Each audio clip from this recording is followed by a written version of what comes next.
Hi everybody, today we'll talk about how to fix or how to solve privacy on Telegram.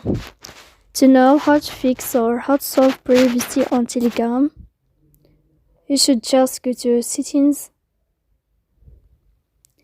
Here you can click apps, default apps, app settings. Then this list you will enter to the window of Telegram and you can click.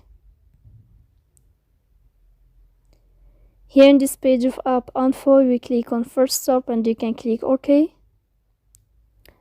Here we'll enter to the window of storage. Then you can click clear cache. In the end, you can turn off your Wi-Fi. And you can wait a moment to turn on your Wi-Fi again. So please don't forget to support us by like and subscribe. See you next time in another video.